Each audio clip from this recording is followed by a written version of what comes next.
Ini kerinduan kami. Kami mau hidup sesuai dengan kehendak-Mu Tuhan. Ini hidup kami Tuhan. Kami berserah di hadapan-Mu. Engkaulah sumber hidup kami. Engkau yang membentuk kami hingga kami menjadi alat kemuliaan bagi nama-Mu. Engkaulah kekuatan kami. Engkaulah kehidupan kami. Engkaulah harapan kami. Engkaulah tujuan utama hidup kami. Kami mau iring Engkau seumur hidup kami. Ini janji kami di hadapan-Mu Tuhan. Satu-satunya penebus kami, Yesus Kristus namanya. Kami mau ikut Engkau Tuhan. Kekuatan di jiwaku, ketenangan batinku, ada dalam hadirat-Mu, ku menyembah-Mu.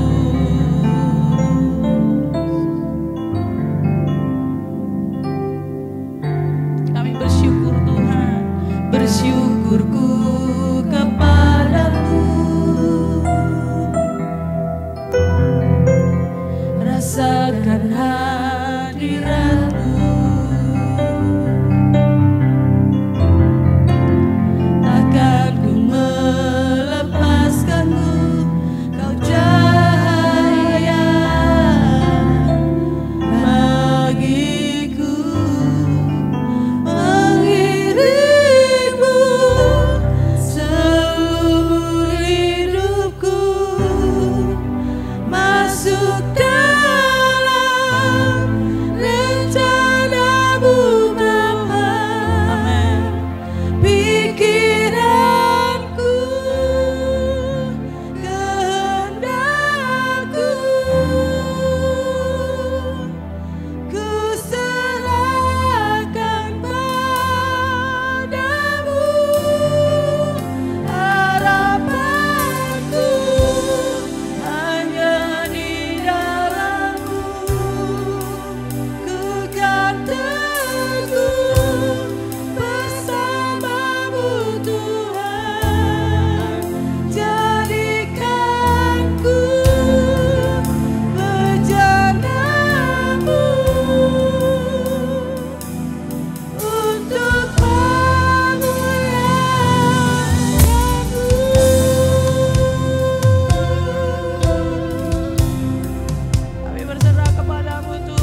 Allah kami, jemaat-Mu Tuhan.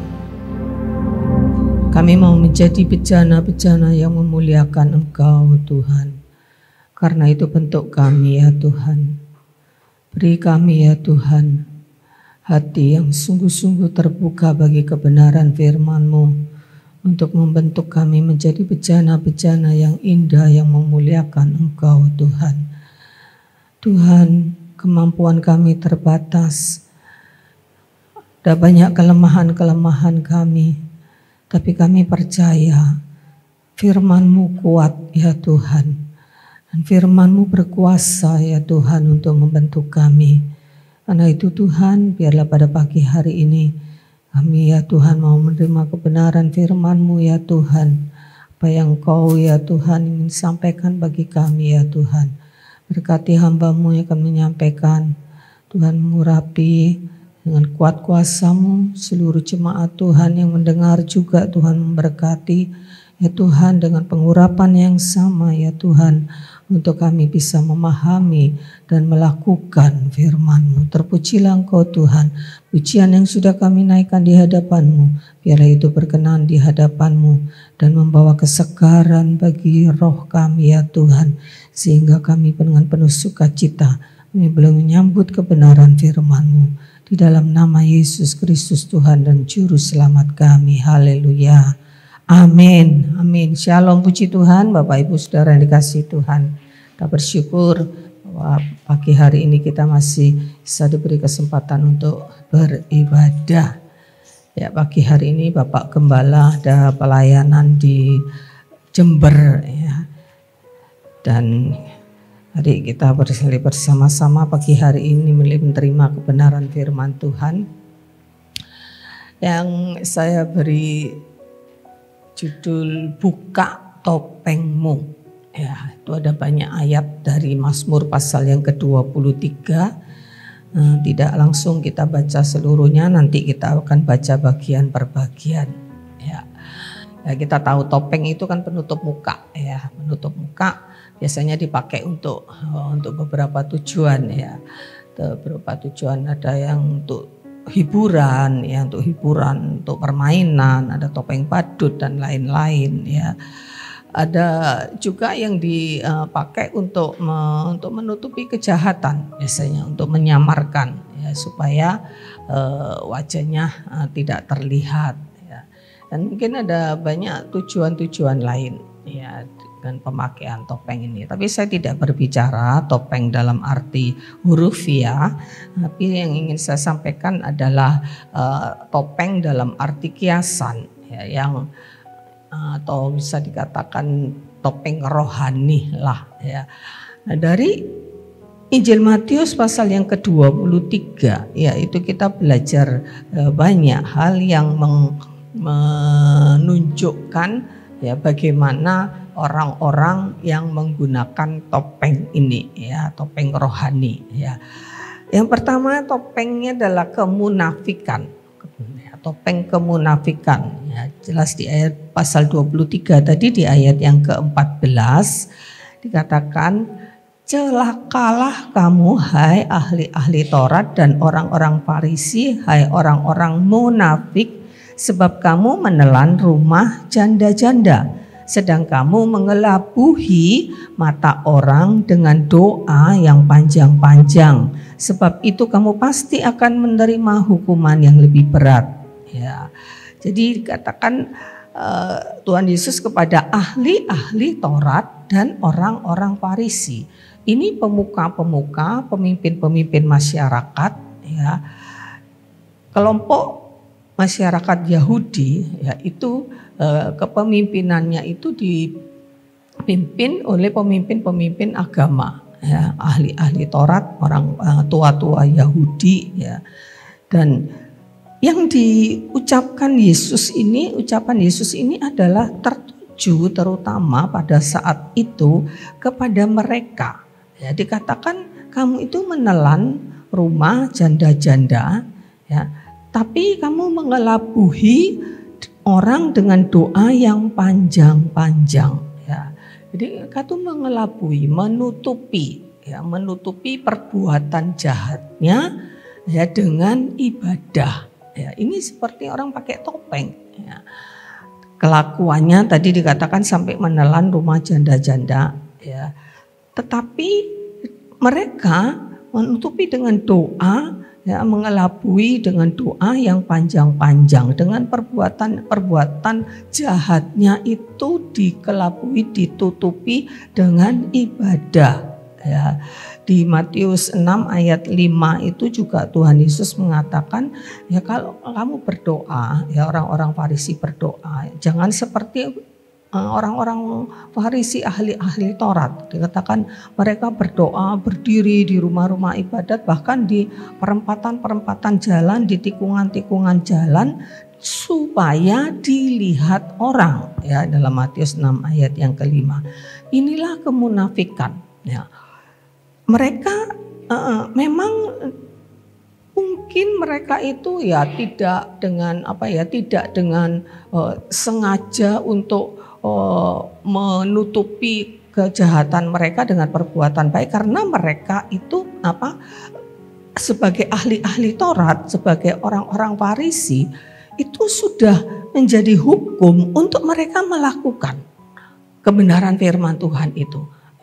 Kebenaran firman Tuhan ini menjadi hukum Taurat, ya, hukum Taurat itu menjadi makanan sehari-hari yang mereka harus lakukan gitu. Diajarkan sejak anak-anak, ya, sejak umur 12 tahun anak-anak Yahudi itu sudah dikenakan namanya hukum Taurat. Ya. Jadi kalau mereka tidak melakukan, mereka melanggar, ya, itu mereka sudah bisa dikenai sanksi. Ya, dan itu mereka lakukan secara rutin, ya, secara rutin, ya, tidak dengan sengaja aku tak menutupi supaya orang tidak melihat perbuatan jahat. Mungkin tidak seperti itu, ya, tetapi ya Tuhan Yesus melihatnya seperti itu, ya.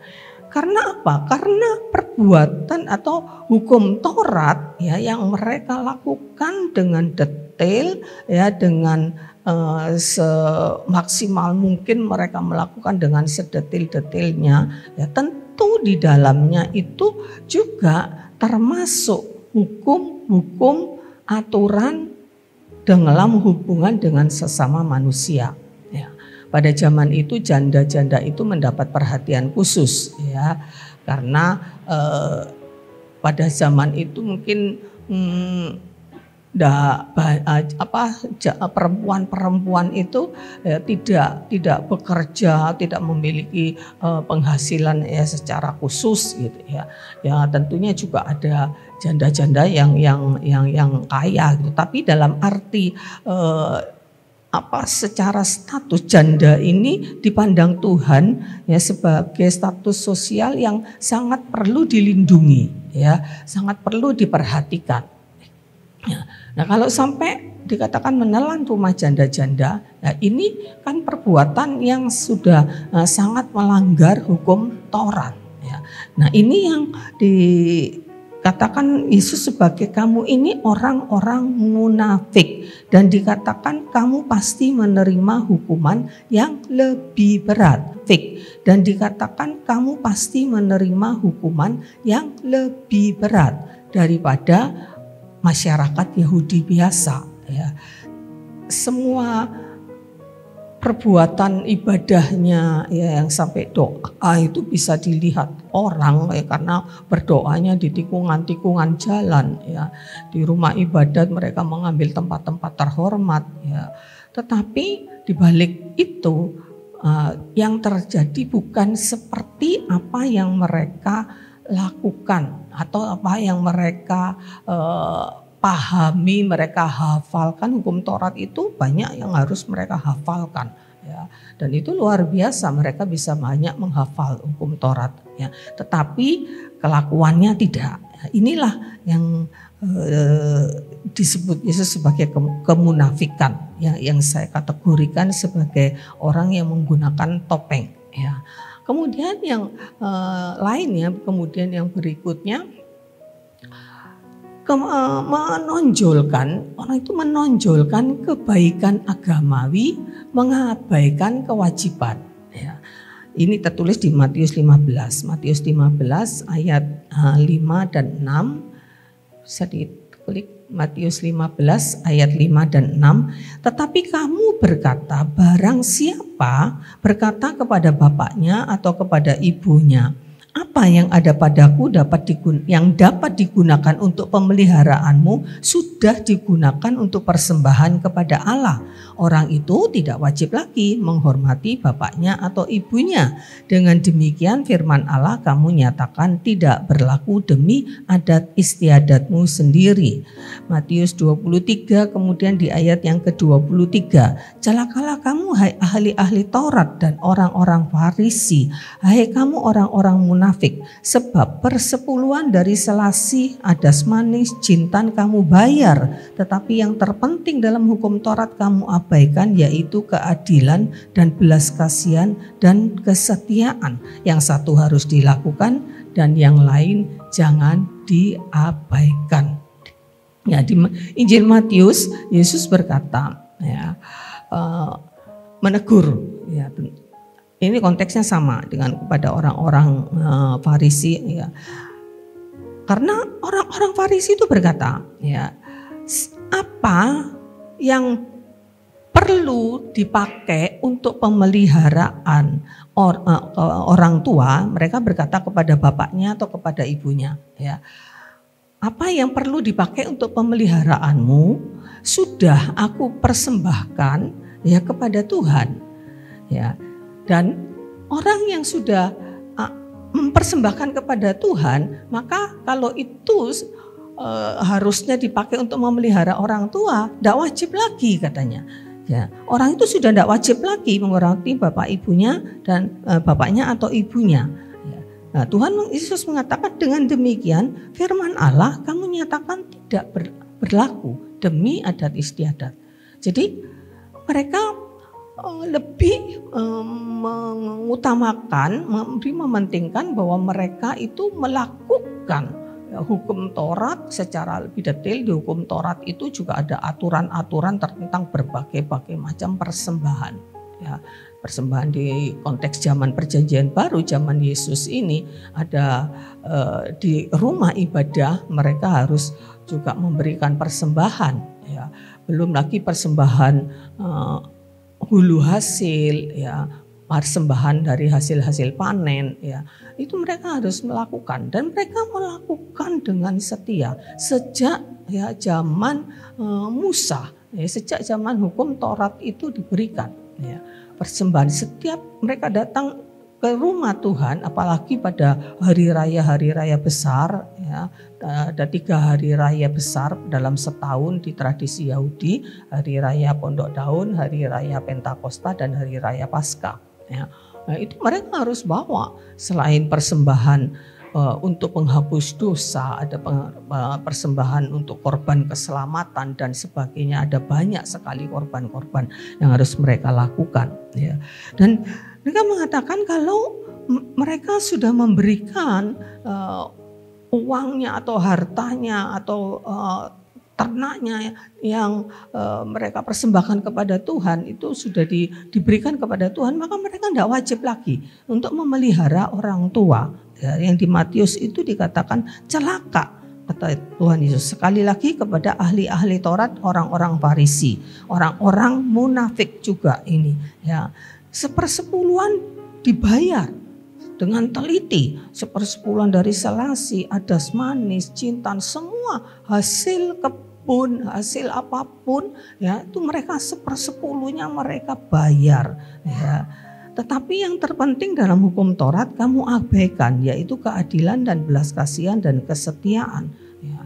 Sepertinya kalau mereka sudah memberikan 1/10 dari semuanya, ya, maka mereka tidak wajib lagi untuk menaruh belas kasihan, ya, kepada orang yang membutuhkan, ya, untuk berbuat baik, ya, kepada orang yang dalam penderitaan, ya. Dan Yesus mengecam itu, katakan yang satu harus dilakukan, ya, 1/10 harus kamu lakukan, yang lain tapi jangan diabaikan, yaitu belas kasihan tadi, keadilan, kesetiaan, jangan diabaikan, ya. Jadi dua-duanya harus dilakukan, Kalau sekarang mungkin kebalikannya ya. Wah, enggak usah bayar 1/10. Ya, mungkin ada pengajar yang bilang enggak usah bayar 1/10. Ya, lebih baik dipakai ya untuk memelihara orang tua. Ya, memelihara orang tua itu wajib banget, wajib, harus ya. Apalagi orang tua yang sudah tidak bekerja, yang sudah tidak punya penghasilan dan butuh pemeliharaan, harus berbuat baik kepada orang-orang sekitarmu, tetanggamu, ya, kepada saudara-saudaramu, keluargamu, ya, keponakan-keponakanmu, sekolahkan mereka semua. Tidak perlu bayar ngasih perpuluhan ke gereja, ya, uangmu untuk itu. Ya. Ini sama juga, Yesus mengatakan yang satu harus dilakukan, yang lain jangan diabaikan. Dan ayat firman Tuhan ini tetap berlaku hingga saat ini. Gitu. Artinya ya 1/10 tetap, bagian Tuhan tetap berbuat baik kepada orang-orang juga. Bisa mungkin, tentu Tuhan tidak akan menuntut kita lebih ya dari yang kita bisa gitu loh. Kalau kita bisa dua-duanya, ya kenapa tidak? Karena jelas firman Tuhan mengatakan yang satu harus dilakukan, yang lain jangan diabaikan. Ya, kalau zaman dulu mereka lebih mengutamakan 1/10, ya, sangat taat dan teliti mereka. Ya, mereka sangat takut ya untuk tidak sampai membayar 1/10. Ya, dari berbagai macam dijelaskan tadi, selasi, adas manis, jintan, semua hasil ya, dibayar 1/10-nya. Mereka sangat ketat melakukan itu. Ya, tapi mereka mengabaikan belas kasihan. Ya, mereka mengabaikan pemberian-pemberian yang lain. Ya, kalau sekarang mungkin kebalikannya. Ya, Tuhan Yesus mengatakan nggak bisa seperti dua-duanya harus dilakukan gitu. Jadi bagian Tuhan ya harus ada bagian-bagian yang diperlukan karena proyek pekerjaan Tuhan di muka bumi ini nggak bisa tanpa duit kan, nggak bisa. Pekerjaan nggak bisa tanpa duit. Seringkali orang mengasumsikan bahwa memberi 1/10 itu memperkaya pendetanya. Ya memang ada banyak hamba-hamba Tuhan yang kaya, ya, yang mungkin mereka memang tidak membutuhkan persembahan persepuluhan dari jemaat mungkin. Mereka tidak membutuhkan, ya. Tapi kalau ada hamba Tuhan yang besar sekalipun, kaya sekalipun, kalau mereka tidak punya pekerjaan sekuler, dari mana? Ya kalau tidak dari jemaat juga. Ya, sekalipun mereka mengatakan tidak usah bayar persepuluhan, ya, tapi kalau mereka memberi persembahan ya pasti diterima kan gitu. Ya. Bagaimana pekerjaan Tuhan bisa berjalan? Ya. Kalau tidak perlu kasih uang ke gereja, bagaimana dengan hamba-hamba Tuhan di daerah-daerah yang yang minus ya, dan mereka hidup dari mana? Ya. Ada banyak hamba-hamba Tuhan, ada di daerah Alor sana ya, di daerah Alor ya. Kalau di tempat Reni itu di Rote ya. Yang saya tahu yang itu di Alor itu yang lebih minus sepertinya dari Rote, ya nggak tahu juga secara persisnya ya. Tapi yang saya tahu ya, kami yang pernah ke Alor beberapa tahun yang lalu ada satu gereja ya, yang pernah sampai difoto sama Bapak Gembala, drumnya itu ya, simbalnya itu sampai kayak kerupuk digoreng yang sampai ngelipat gitu tuh. Simbalnya itu sampai melipat-lipat gitu ya. Nah kalau jemaat ya tidak memberi persembahan untuk pelayanan pekerjaan Tuhan, ya dari mana pekerjaan Tuhan bisa mengalami kemajuan gitu ya. Ada hamba Tuhan yang menempuh perjalanan yang cukup jauh di Sumba sana juga ada seorang hamba Tuhan dari PBIS juga ya, yang saya tanya kami tidak sampai ke tempatnya karena terlalu jauh, memang terlalu jauh ya, masih bisa ditempuh dengan motor gitu ya, tapi jalannya luar biasa dan motornya itu ya motor butut gitu, motor tua ya, yang bolak-balik ya harus ke bengkel gitu ya. Nah kalau tidak ada dukungan gitu ya dari jemaat ya, bagaimana mereka bisa hidup sejahtera? Ya, di Alor sana di daerah Ilemang, ya Ilemang itu cukup jauh. Ya, itu malah tidak bisa ditempuh dengan kendaraan bermotor. Ya, nah, sampai jarak berapa kilo itu harus jalan kaki. Ada yang namanya Gembira Hutagaul. Ya, Gembira itu dulu anak Sabis waktu zamannya Bu Untari itu pernah ke sini juga. Ya. Dia dapat orang Alor, dia sebetulnya orang dari Riau, dapat orang Alor ya. Jalan kaki, kalau dia mau turun dari Ilemang dia mau turun, ya itu jalan kaki itu sampai dari pagi bisa sampai sore, ya. Bahkan kadang-kadang bisa bermalam di tengah hutan, ya, jalanan, ya. Memang belum ada kendaraan bermotor, dan itu kalau tidak ditopang, ya, dengan kekuatan, ya, dengan materi yang cukup, ya bagaimana mereka itu bisa memiliki kekuatan secara fisik, ya bagaimana ya pekerjaan Tuhan di sana juga, ya tapi ya puji Tuhan saya melihat pekerjaan bisa bangun gitu gereja dengan untuk ngangkut bahan bangunan itu dipikul, ya. Sampai waktu pernah terjadi kena gempa saya kepikiran, aduh gimana nih, ya itu gereja belum lama dibangun dengan susah payah itu, ya mengangkut semen, ngangkut semua itu ya dengan manual gitu, ya puji Tuhan untungnya waktu terjadi gempa itu enggak sampai ya parah, ya hanya sedikit di terasnya saja, itu puji Tuhan saya sampai bersyukur, ya. Jadi Bapak Ibu Saudara yang dikasihi Tuhan, ya di satu sisi kita melakukan firman Tuhan, ya itu kita tidak bisa hanya untuk menutupi hal-hal yang salah, ya. Jadi firman Tuhan yang dikatakan Yesus tadi, kamu itu orang-orang munafik, ya. Kamu itu melakukan sesuatu dengan mengabaikan yang lain, ya. Padahal Yesus mengatakan yang satu harus dilakukan, yang lain jangan diabaikan, ya. Dan ini kalau ada orang-orang yang seperti itu, seperti yang dituliskan tadi, ahli-ahli Taurat ini orang-orang Farisi, ya 10 semua dibayar, belas kasihan diabaikan. Ini kan sama dengan orang munafik, orang yang bertopeng, ya. Kemudian apalagi, ya,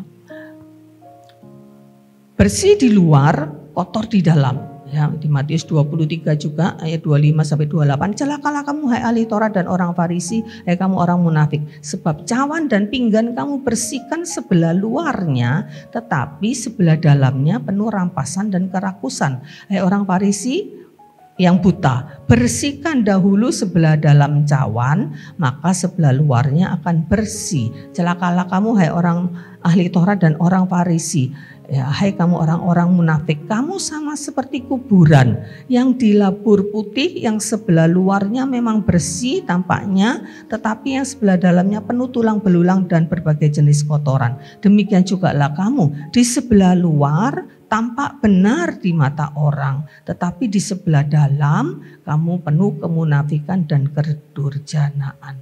Ini orang yang hanya melakukan kebenaran, ya supaya dilihat orang. Jadi apa yang nampak saja, ya. Dalam hati mereka tidak memperhatikan apa yang ada di dalam hati, di dalam pikiran. Yang dikatakan oleh Tuhan, kamu seperti membersihkan cawan hanya bagian luarnya, dalamnya tidak. Ini berbicara tentang pribadi yang dikecam oleh Yesus itu ahli-ahli Taurat, sekali lagi orang-orang Farisi, orang-orang munafik, ya, yang dikatakan tampak benar di mata orang, tapi di dalamnya penuh kemunafikan dan kedurjanaan. Jadi ini orang yang melakukan perbuatan-perbuatan baik, ya, tetapi hanya yang supaya dilihat orang, apa yang bisa dilihat orang saja. Misalkan kata-katanya baik, ya, perbuatannya mungkin baik, ya, berbuat baik kepada orang, berbelas kasihan, ya, beramal, ya, melakukan hal-hal yang pokoknya yang bisa dilihat orang lah, baik, ya. Tapi hatinya, ya, di dalamnya, ya, itu seperti bangkai katanya, seperti kubur yang di luar nampak bagus, ya, kuburan sekarang ini bagus-bagus, ya, dibangun bagus, ya, tapi dalamnya tetap berisi bangkai, ya. Nah itu kata Tuhan, kamu melakukan hal itu, ya di dalamnya penuh dengan berbagai kotoran, pikirannya jahat, ya hatinya tidak tulus, ya pendendam, ya. Tapi orang tidak bisa lihat kan yang di dalam hati. Yang orang bisa lihat ada yang di luar, dan mereka sengaja menampilkan apa yang bisa dilihat orang, gitu. Ya, dengan perbuatan baik kelihatan, ya orang tidak bisa tahu. Oh, orang itu baik, ya dia baik, dia banyak berbuat kasih, ya kasih dalam tanda kutip ya kalau dikatakan bahwa di dalamnya penuh dengan ya kotoran gitu ya. Mereka melakukan perbuatan baik, suka memberi, ya suka beramal, ya kata-katanya manis gitu ya. Tapi hatinya ya, dan ini juga seperti orang menggunakan topeng ya. Tidak seadanya ya, tidak apa adanya ya. Jadi dari luar nampak baik, tapi di dalamnya hanya Tuhan memang yang tahu. Ya, karena itu memang kita tidak bisa menghakimi juga ya. Kalau kita melihat orang melakukan perbuatan baik ya kita katakan baik ya, karena kita tidak tahu juga, karena kita tidak bisa menghakimi ya, kecuali kita tahu ya apa dibalik perbuatan baiknya itu ya. Mungkin dia pernah melakukan atau kata-katanya di belakang ya, baik di luar, di depan, di belakang tidak baik ya, itu baru kita bisa menilai. Tapi kalau kita tidak bisa tahu, kita nggak boleh menilai, kita nggak boleh menghakimi ya. Seperti Tuhan Yesus menghakimi karena Tuhan tahu gitu. Kita nggak bisa menghakimi, kamu tuh di luarnya tok baik ya, dalamnya, karena kita nggak tahu ya. Tapi Tuhan Yesus tahu. Artinya ada orang-orang yang seperti itu ya, yang melakukan perbuatan baik hanya yang bisa dilihat orang ya, yang di dalam ya tidak ada orang yang tahu ya, dia pikirannya jahat ya, pikirannya cabul ya, tidak ada orang yang tahu. Ini penggunaan topeng juga. Yang kemudian di Matius yang ke-23 ayat 29 sampai ayat yang ke-31, celakalah kamu hai ahli-ahli Taurat orang Farisi, kamu orang-orang munafik, sebab kamu membangun makam nabi-nabi dan memperindah tugu-tugu orang saleh, dan berkata, jika kami hidup di zaman nenek moyang kita, tentulah kita tidak ikut dengan mereka dalam pembunuhan nabi-nabi. Ya, ini Tuhan Yesus menegur sampai di situ ya, bahwa orang-orang munafik ini yaitu ahli-ahli Taurat, orang-orang Farisi ya, itu mereka membangun makam nabi-nabi ya, diperindah ya, orang-orang saleh ya. Tetapi ya sebetulnya itu nabi-nabi pada zaman itu tuh dibunuh ya. Mereka membunuh nabi-nabi. Kalau kami hidup ya, kata mereka ya, orang-orang Farisi ini, kalau kami hidup di zaman dulu ya, zaman nenek moyang kami tidak akan melakukan hal itu ya. Kami tidak akan ikut dalam perbuatan pembunuhan nabi-nabi ya. Yesus mengatakan ya, dengan demikian secara tidak langsung ya, kamu mengatakan bahwa kamu keturunan pembunuh ya. Memang mungkin pada zaman itu ya, pada waktu Yesus mengatakan itu ya, mereka tidak semuanya itu pernah membunuh nabi-nabi gitu. Tapi pada faktanya ya, Yesus disalibkan oleh mereka-mereka ini. Mereka-mereka ini yang mengatakan salibkan dia, dia harus dihukum mati, dianiaya, menderita Yesus itu. Ya, oleh siapa? Ya oleh mereka-mereka ini. Ya, ahli-ahli Taurat, orang-orang Farisi, mereka semua yang bersidang di situ. Ya, ketika Pilatus mau membebaskan mereka, mereka tidak terima, tidak salibkan, darahnya tertanggung atas kami. Ya, padahal mereka mengatakan, ya, seandainya kami hidup pada zaman nenek moyang kami tidak akan melakukan itu. Tapi justru mereka membunuh Mesias, membunuh Yesus. Ya, inilah juga kemunafikan ya, atau orang yang seperti orang yang menggunakan topeng. Nah, kemudian berikutnya adalah yang tidak tulus ya, bermuka dua. Nah, ini adalah nabi-nabi palsu ya. Yang ditulis dalam Matius pasal 7 ayat yang ke-15 itu, berhati-hatilah terhadap nabi-nabi palsu ya. Sesungguhnya mereka itu serigala yang buas ya, tetapi menyamar sebagai domba Ya, jadi ada nabi-nabi palsu ya yang dikatakan oleh Yesus itu serigala yang buas. Ya, ini kata-kata yang sangat keras gitu ya. Serigala buas ini kan berarti mematikan gitu ya, membunuh. Oh ya, serigala ini kan bisa membunuh orang, ya, membunuh mangsanya gitu ya. Ini nabi-nabi palsu itu seperti itu ya. Yang kalau tidak disadari ya orang nggak tahu ya. Tidak tahu, mungkin nabi yang menyampaikan nabi itu kan memang fungsinya untuk menyuarakan suara Allah gitu ya. Tapi nabi-nabi palsu menyampaikan kebenaran yang palsu ya. Nah, mungkin kelihatan mereka seperti orang jahat, seperti seorang pembunuh, pastinya tidak secara lahiriah mereka melakukan pembunuhan seperti itu. Ya, tetapi dikatakan Yesus mereka seperti serigala yang luas, tapi menyamar seperti domba. Ya, bahkan iblis pun ya di 2 Korintus 11 ayat 14 Rasul Paulus juga menyinggung juga tentang nabi-nabi palsu ini ya. Iblis aja memang menyamar sebagai malaikat terang. Ya, nabi-nabi palsu juga bisa seperti itu. Ini penyamaran ini kan seperti orang menggunakan topeng. Ya. Yesus juga mengatakan kamu ya di Matius itu 7 itu kamu keturunan ular beludak ya. Kamu keturunan ular beludak. Ini ular ini berbicara tentang ketidaktulusan ya. Karena Yesus juga mengatakan hendaklah kamu cerdik seperti ular tetapi tulus seperti merpati. Berarti ular ini tidak tulus, hanya diambil cerdiknya, tulusnya tidak, karena harus seperti merpati tulusnya. Ya, jadi ular ini, ular beludak ini ular berbisa, ular yang mematikan. Ya benar seperti sama dengan yang Yesus katakan seperti serigala yang buas, ya, yang menyamar sebagai domba. Ya, dan ular ini menggambarkan ketidaktulusan, kemunafikan. Karena itu ya di dalam Matius 10 ayat yang ke-16 Yesus mengatakan hendaklah kamu cerdik ya seperti ular ya. Ular itu binatang termasuk binatang yang cerdik ya.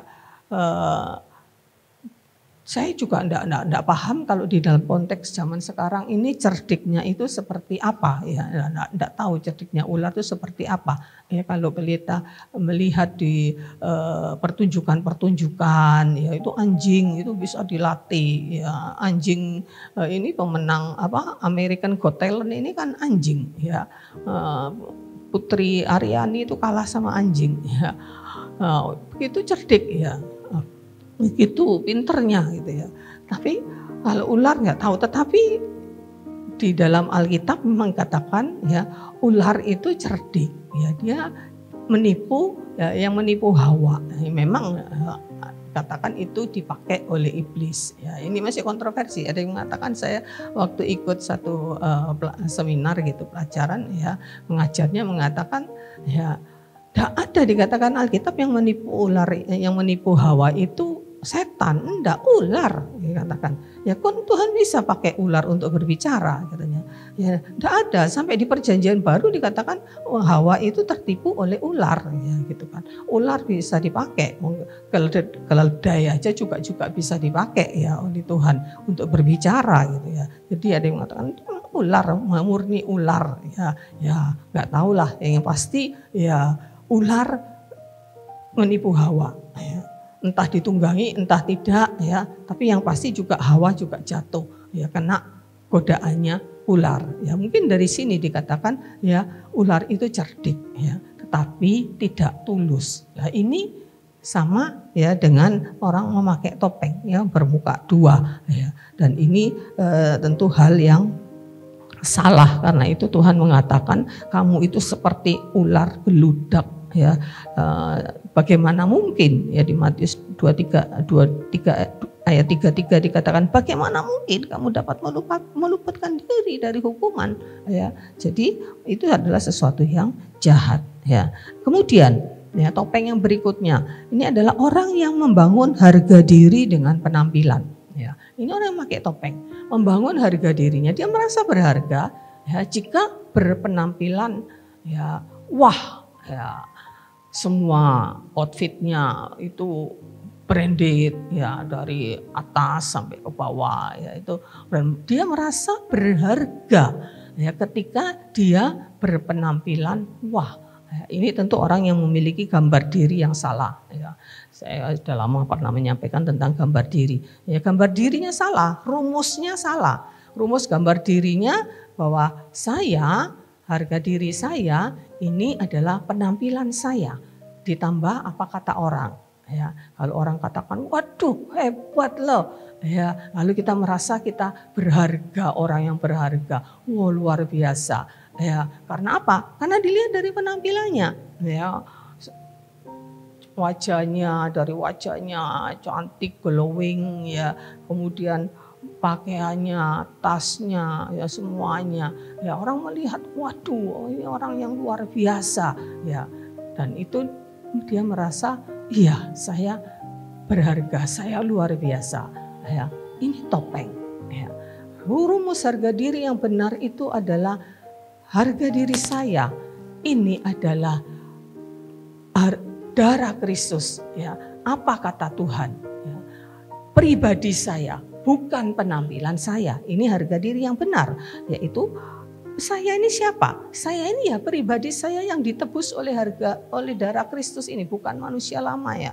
Pribadi saya plus apa kata Tuhan, tidak peduli apa kata orang. Bukan berarti kita tidak boleh kita harus mengabaikan kata orang. Enggak, kalau orang menegur kita ya kita terima gitu. Tapi dalam arti jangan membangun harga diri kita berdasarkan penilaian orang.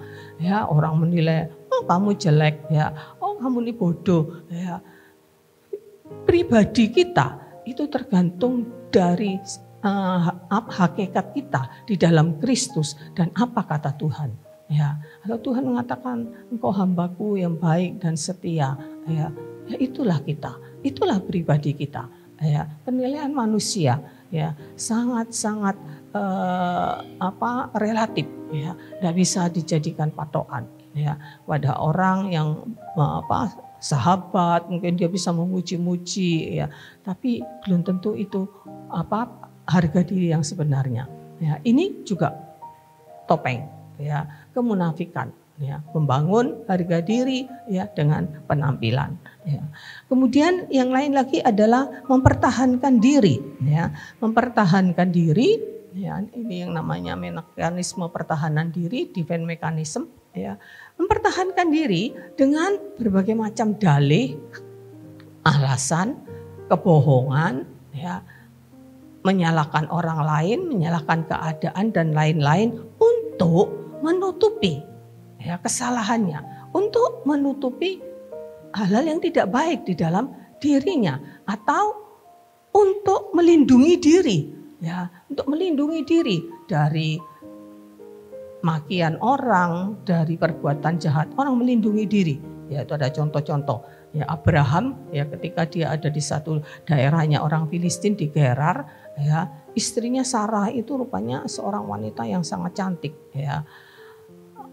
Abraham ya memperkenalkan, ya, dia minta permisi kepada Abimelek raja di Gerar, ya, ini saudaraku, ya. Lalu karena cantiknya diambillah oleh Abimelek si Sarah itu dijadikan istri. Ya, untungnya Tuhan masih kasihan dengan Abimelek ini. Ya, dia berbicara kepada Abimelek, kembalikan, ya, itu istrinya. Ya. Kalau enggak, nanti semua perempuan di Filistin itu akan dihukum oleh Tuhan, ya, akan menjadi mandul. Ya, lalu Abimelek mengatakan, kenapa kamu tuh kok sampai seperti itu? Ya, hampir saja kami ini kena celaka. Ya, kamu katakan itu saudaramu. Ya, saya takut nanti kalau orang tahu itu istri saya, orang akan mencelakai saya untuk mengambil istri saya. Ya, ini Abraham. Ya, dan hal itu bisa menurun kepada Ishak loh. Ya, di Kejadian 26 Ishak melakukan hal yang sama di daerah yang sama juga. Ya, orangnya ada rajanya masih namanya Abimelek. Cuman Abimelek ini sepertinya karena ada beberapa orang di daerah Filistin itu yang di raja-raja itu padahal punya nama, ya. Tapi disebutnya Abimelek sepertinya kayak gelar gitu ya, atau panggilan gitu ya. Ishak juga seperti itu ya. Dia berkata kepada orang sana ya bahwa Ribka itu adalah saudaranya ya. Dan waktu itu raja itu satu saat melihat loh kok Ishak ini katanya bercumbu-cumbuan ya. Kalau saudaranya kan tidak seperti itu ya, bercumbu-cumbuan dengan Ribka ya. Tapi ini kasusnya beda dengan Abraham, tidak sampai diambil ya oleh raja itu untuk jadi istri, tidak ya. Tapi ya dia cuma mengatakan bahwa itu istrinya dan karena alasannya sama, ya takut dia dicelakai, ya takut dia dicelakai, ya istrinya diambil, ya, dan ini kan salah, ya, menutupi, ya membangun pertahanan diri ya, dengan kebohongan, ya, dan ini adalah satu hal yang salah. Ya, sampai Raja Abimelek itu juga menegur Ishak, kenapa kamu melakukan hal seperti itu? Ya, itu kan sesuatu yang bisa mencelakakan karena dihukum oleh Tuhan. Ya. Dan Raja Daud juga pernah, ya ketika dia dikejar-kejar oleh Saul, ya, padahal dia seorang yang gagah perkasa luar biasa, berani mengalahkan Goliat. Tapi ketika dikejar-kejar oleh Saul, satu saat dia pernah mengalami kelemahan. Ya. Karena dia menjadi seorang pemberani, ada kesempatan membunuh Saul, dia tidak lakukan itu. Tapi pada satu saat dia berpikir, iya ya aku ini sudah 2 kali lolos ya dari Saul. Tapi satu saat akhirnya aku ini bisa mati juga karena Saul. Dia sempat berpikir begitu. Ya, karena itu dia lari ke daerahnya orang Filistin, menyamar jadi orang gila. Ya, dengan air liurnya, meleleh-leleh. Ini di daerah orang Filistin juga. Rajanya disebut Abimelek juga, maka itu kemungkinan Abimelek ini sebutan. Ya, sampai rajanya, orang pertama mengenal itu Daud katanya. Tapi rajanya melihat kok kayak orang gila. Apa di sini kekurangan orang gila? Kok orang gila kamu bawa kepada aku?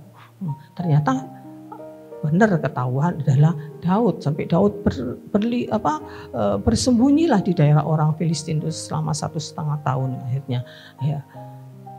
Itu yang terjadi ya ketika orang itu berusaha membangun pertahanan diri untuk melindungi dirinya, ya baik dari ancaman ya atau untuk menutupi ya hal-hal yang salah dari dirinya. Ya, ini sebuah kepalsuan ya, dan kepalsuan sama dengan orang memakai topeng tadi ya.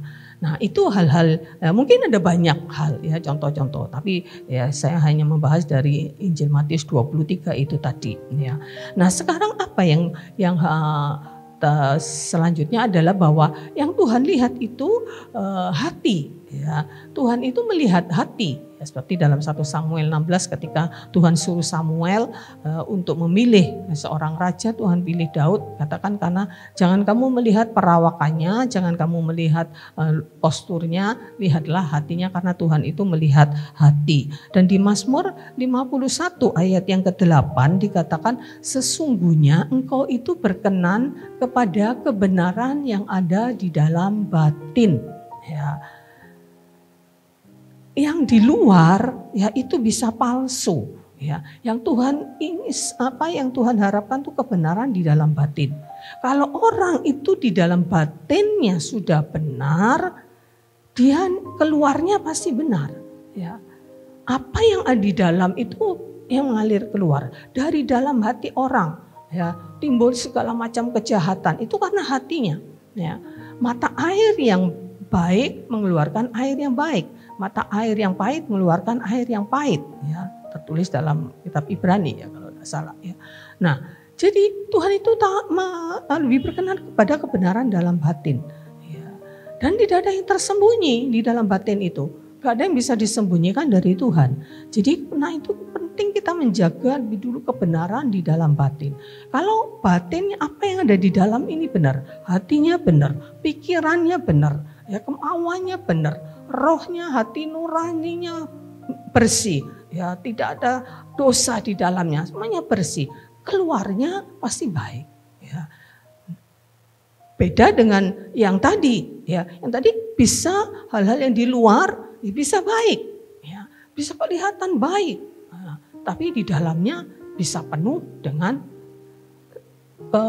busukan, ya, penuh dengan bangkai seperti kuburan tadi. Ya. Jadi yang mari kita perhatikan bahwa Tuhan itu lebih berfokus kepada kebenaran di dalam batin. Ya. Di dalam Ibrani 4 ayat 13 dikatakan tidak ada satu makhluk pun yang tersembunyi di hadapannya, sebab segala sesuatu telanjang dan terbuka di depan mata Tuhan yang kepadanya kita harus memberi pertanggungjawaban. Jadi Bapak Ibu Saudara yang kasih Tuhan, ya tidak ada yang bisa kita sembunyikan, ya tidak ada yang bisa kita sembunyikan. Ya, Tuhan tahu, ya tidak bisa kita pura-pura di hadapan Tuhan. Ya.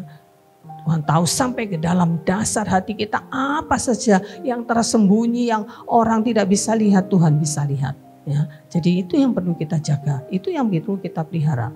Nah kemudian ya bagian berikutnya adalah mari kita buka topeng. Ya, ini dibuka topeng. Ya. Karena apa? Tidak benar tadi itu apa yang dituliskan oleh Yesus seperti kepada orang-orang munafik dan sebagainya. Ya, orang dengan gambar diri yang rusak. Ya. Orang dengan hati nurani yang kotor tapi terus berusaha, berkedok, memakai topeng, berdalih, munafik, ya. Satu saat pasti akan terlihat aslinya, ya.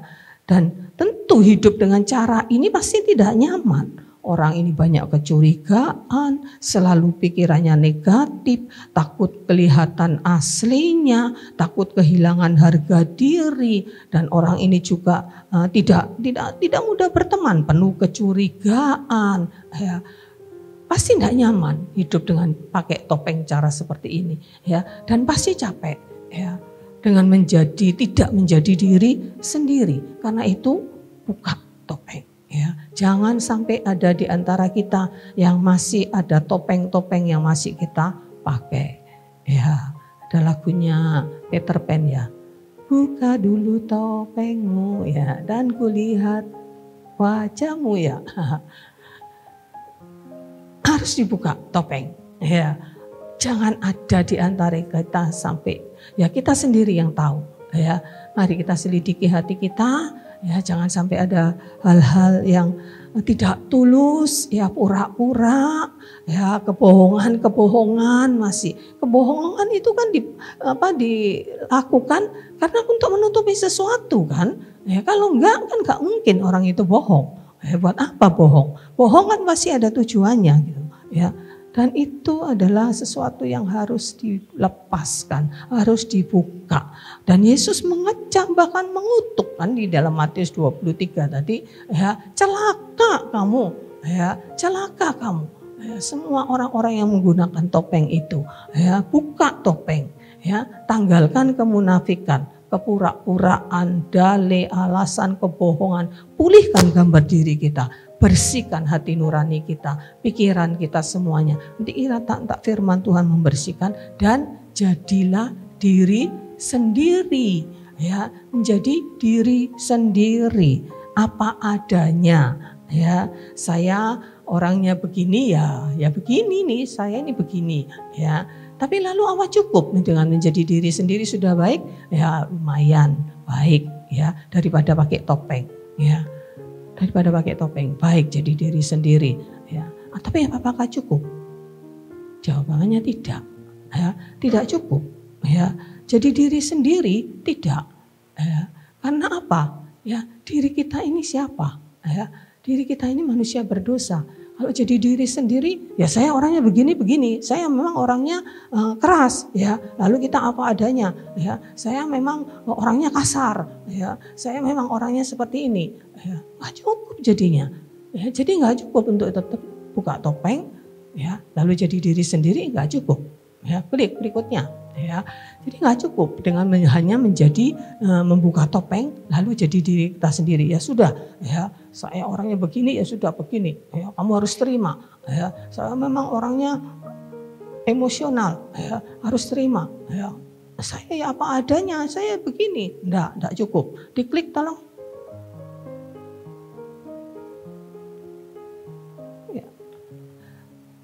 Ya, jadi menjadi diri sendiri itu tidak cukup, ya, karena kita harus mengenakan manusia baru. Ini yang baru benar. Ya, buka topeng, mengenakan Kristus. Tanggalkan manusia lama menjadi manusia baru. Efesus 4 ayat yang ke-17 sampai 32, tapi kita baca ayat 20 saja sampai 24. Efesus yang keempat, tetapi kamu bukan demikian. Kamu telah belajar mengenal Kristus, kamu telah mendengar tentang Dia dan menerima pengajaran di dalam Dia menurut kebenaran yang nyata dalam Yesus. Yaitu bahwa kamu berhubung dengan kehidupan kamu yang dahulu harus menanggalkan manusia lama yang menemui kebinasaan oleh nafsunya yang menyesatkan, supaya kamu dibaharui di dalam roh dan pikiran dan mengenakan manusia baru yang telah diciptakan menurut kehendak Allah di dalam kebenaran dan kekudusan yang sesungguhnya. Ya, jadi kita setelah cukup baik ya dengan tidak pakai topeng, ya kita menjadi diri kita sendiri. Diri kita ini belum cukup, kita harus benar-benar mengenakan manusia baru. Ya, Yesus menjadi korban, ya, mati ya untuk supaya kita ini bisa jadi manusia baru.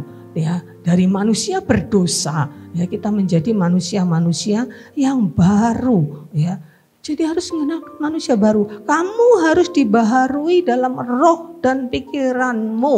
Ya, mengenakan pikiran Kristus. Rasul Paulus mengatakan, aku hidup, namun bukan aku lagi yang hidup, tapi Kristus yang hidup di dalam aku.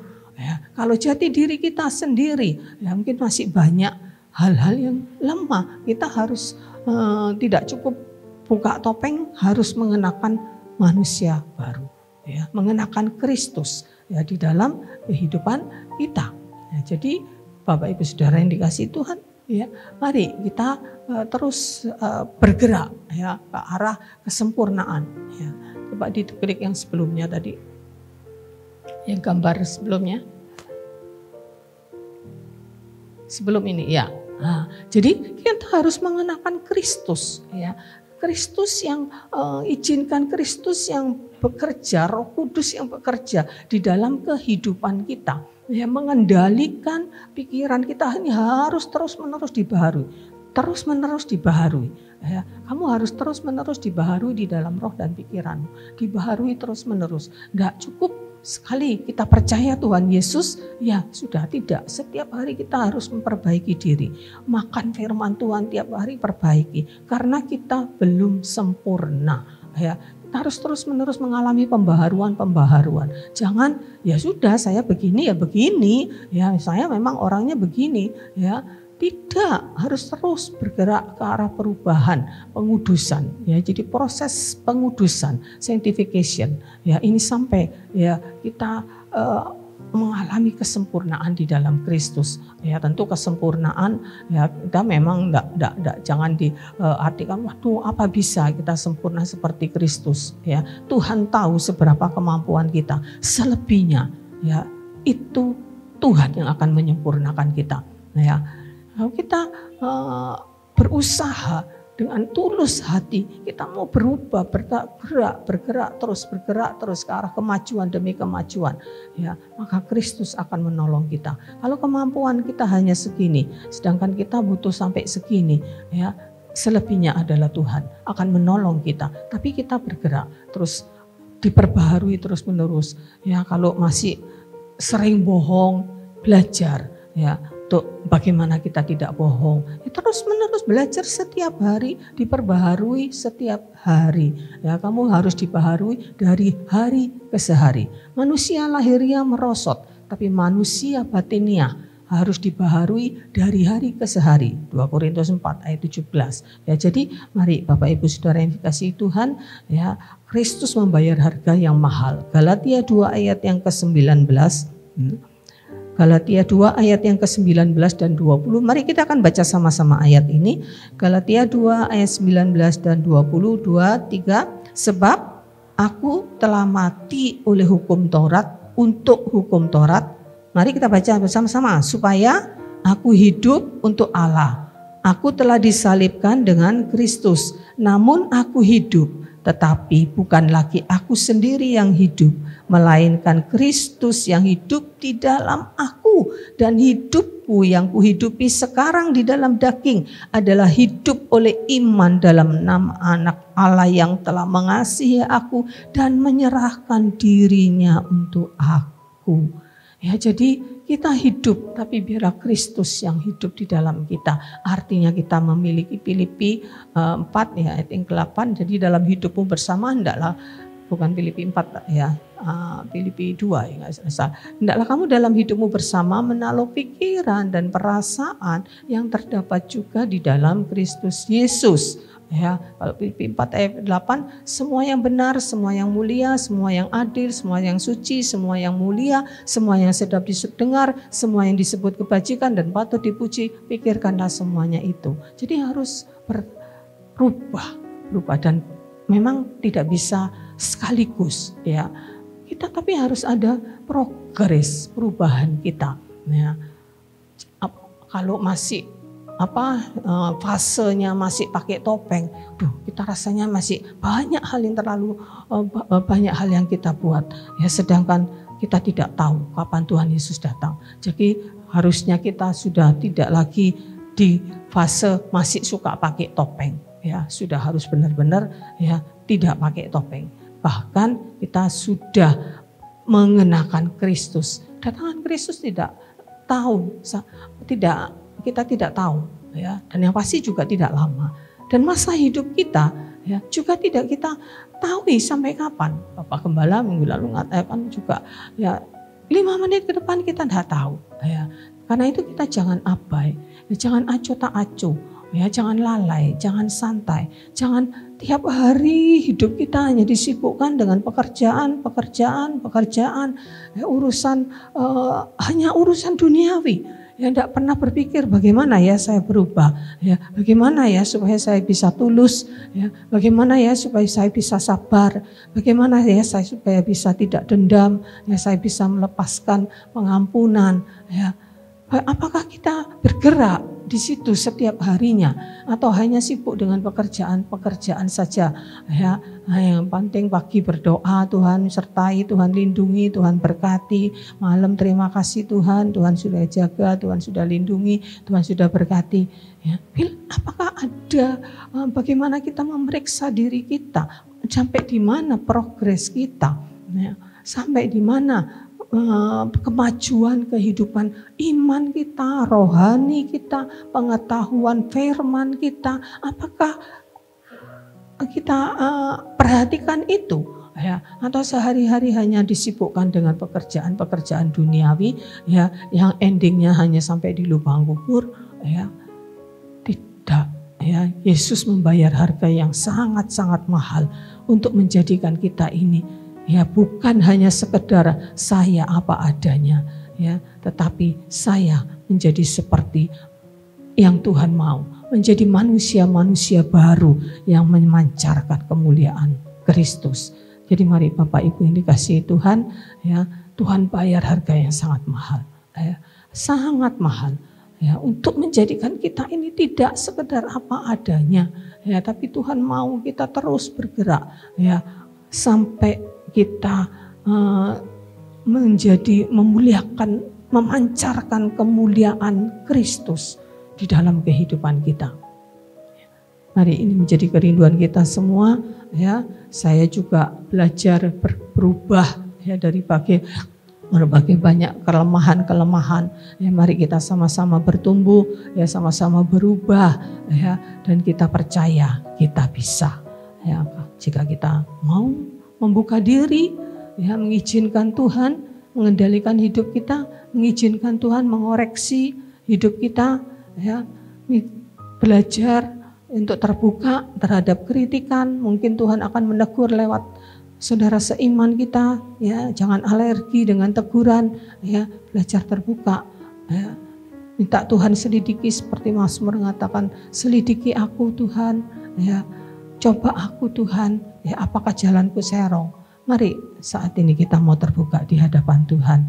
Minta Tuhan menyelidiki hati kita, ya, supaya kita boleh makin hari makin disempurnakan. Amin.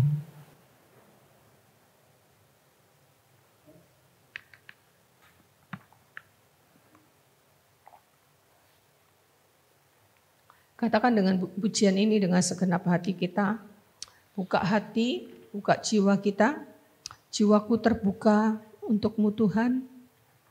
Selidiki, nyatakan apa yang salah, apa yang kurang berkenan di hadapan-Mu ya Tuhan. Mungkin masih ada topeng-topeng yang kami pakai ya Tuhan. Biarlah Tuhan menyelidiki kami, buka hati kita semua. Izinkan Tuhan bekerja di dalam hati-Mu. Dan kemudian kenakan manusia baru, lakukan firman, ya, pikirkan pikiran yang baik, buang pikiran yang tidak baik, ganti dengan pikiran yang baik, buang ketidaksabaran, kemarahan, ganti dengan kesabaran. Ya, tidak hanya sekedar berhenti, tapi kita bergerak maju ke arah perubahan demi perubahan.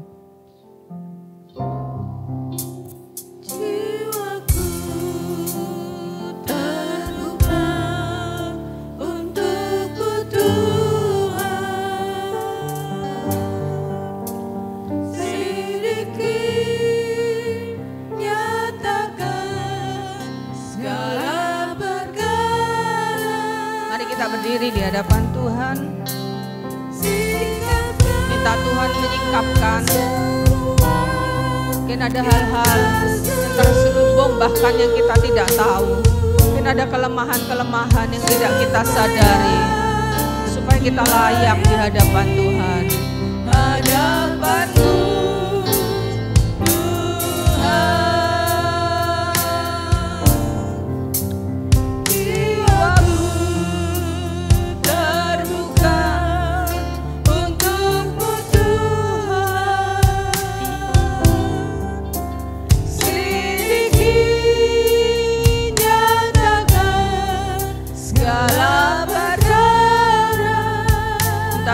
menyingkapkan hal-hal yang terselubung, semua yang terselubung,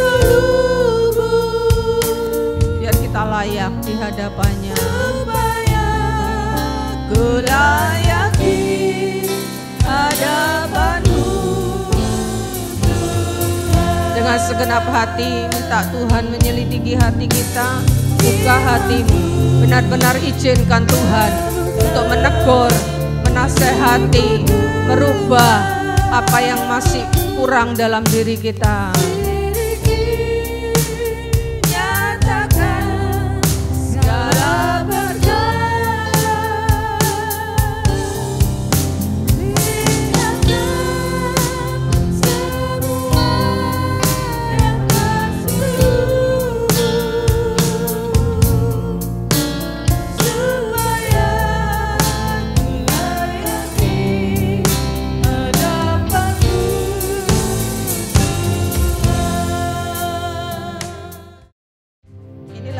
syukur, pujian, hormat kami kepada Bapa, Putra, Roh Kudus, Allah yang sungguh-sungguh luar biasa, yang kami kagumi, kami hormati ya Tuhan.